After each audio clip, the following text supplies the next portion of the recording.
ఇది కేవలం సమాచారంగా మాత్రమే భావించండి. వైద్య నిపుణులను సంప్రదించండి.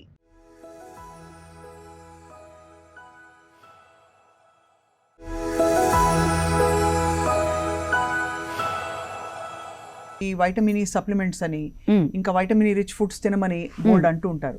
ఇవన్నీ కొంతవరకు పనిచేస్తాయి, అబ్జర్వ్ అవుతాయి అంటారా బాడీలో? ఎస్ అండి, డెఫినెట్గా. మనకి ఎప్పుడైతే డెఫిషియెంట్గా ఉన్నామో ఖచ్చితంగా బయట నుంచి సప్లిమెంట్స్ తీసుకోవాల్సిందే. అలా కాకుండా ఊరికే మెయింటెనెన్స్ అనే పేరుతో గమ్మీస్ ఇలాంటివి తినడం మాత్రం సరికాదు. డెఫినెట్గా జెలటిన్ అండ్ షుగర్ బేసిక్ ఉంటుందండి. సో ఇవి మళ్ళీ ఇన్సులిన్ స్పైకప్స్ జరగడం, డిహెచ్డి పెరగడం, జుట్టు రాలడం. ఈ జుట్టు రాలడం ఎందుకు జరుగుతుంది? రూట్ ష్రింక్ అవుతుంది. సో ఆ రూట్ ష్రింకేజ్ ప్రాసెస్ని మనం అరికడుతూ ఉండడానికి కోసం షుగర్స్ లాంటివి, యాడెడ్ షుగర్స్ తప్పించుకోవాల్సిందే. ఇవన్నీ లేని వైటమిన్స్ చూస్ చేసుకోవచ్చు. When you are deficient in a particular vitamin, take those.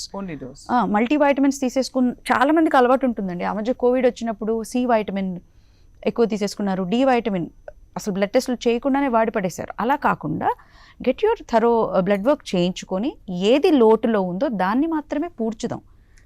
పైపైన మల్టీవైటమిన్ తీసుకోవడం ద్వారా ఈ పూడ్చాల్సింది పూర్తిగా పూడ్చబడదు.